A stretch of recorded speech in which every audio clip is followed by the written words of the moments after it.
Hey guys, so I'm probably going to be ripped apart for heresy here, but hear me out a little bit first. When it comes to replaying past football seasons, I'm starting to really think that it might be a little more fun to mess around with a balanced schedule and sort of radical realignment. I think this way in part because the current NFL kind of lends itself well to that type of realignment idea. So we'll go ahead and take a look over here quickly at the screen. I found this image somewhere or other on Google. As you can see, it actually would not be out of the question to turn the modern NFL into four leagues of 8 teams each. You have 1, 2, 3, 4, 5, 6, 7, 8. So you got the Northeast. 1, 2, 3, 4, 5, 6, 7, 8. If you include Tennessee there and the Midwest. 1, 2, 3, 4, 5, 6, 7, 8. That makes a pretty good South. You could argue that maybe Carolina should be in the Midwest instead of Tennessee, or whatever you want to do. And then you have the stragglers, 1, 2, 3, 4, 5, 6, 7, 8 for the West. Yeah, Kansas City, unfortunately, ends up being lumped into the western part of the country, which is probably not 100% correct. But it is feasible. It's doable. You could make it so that you had a complete balanced league in which you play only against the teams within your conference. You get rid of non-conference games. You have a balanced schedule of 14 games overall, home and away. And you have a shorter schedule, and then you don't have to worry so much about scheduling disparities, which is one of the things that we've been talking about. It's kind of been on my mind lately. Now, as you'll recall, when the new Action PC football game comes out, probably in a couple months, and the season disc is finally ready, we're going to go forward with college football. But when it comes to sort of like the long-term plan for the channel and my projects, I'm thinking a lot more on these lines of radical realignment instead of just going along with the schedule that actually happen in real life in the NFL. Now, those of you who know your trivia and know your history will know that the American Football League, in its existence, I think for its whole existence, always had a balanced schedule, but that the NFL has never had a balanced schedule. In fact, I couldn't find a single season in which the NFL really had a balanced schedule like what we're talking about here.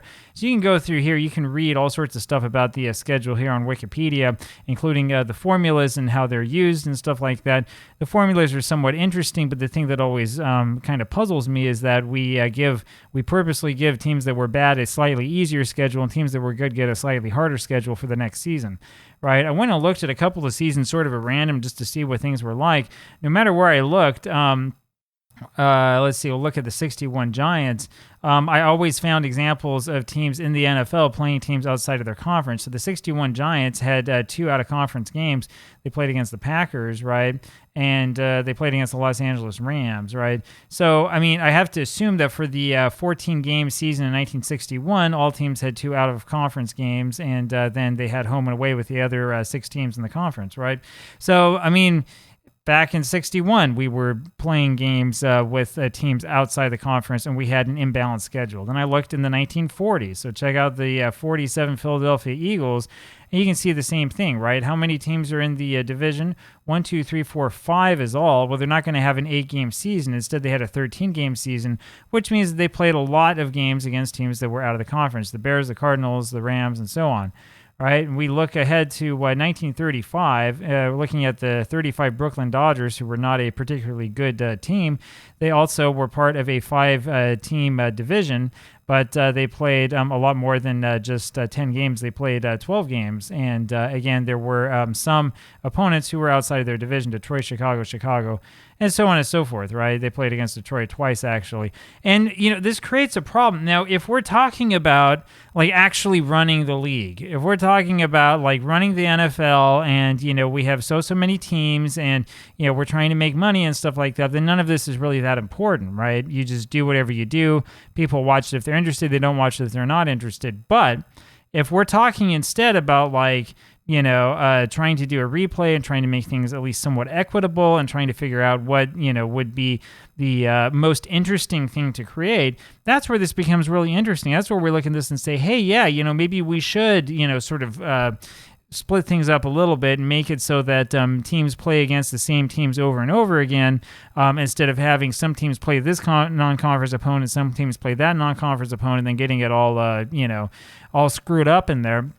One of the reasons, of course, why I think this way is, as many of you know, I come from the background of baseball replays, which means that naturally I kind of have an affinity for schedules that are balanced at the end of the season, so we can definitively say that this was the best team.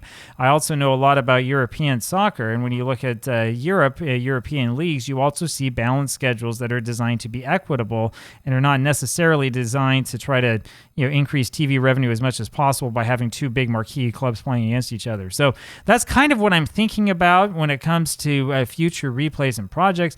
I'd love to know what you guys think, especially if you've done something like this before. Let me know, and we'll talk about it. Talk to you later. Bye.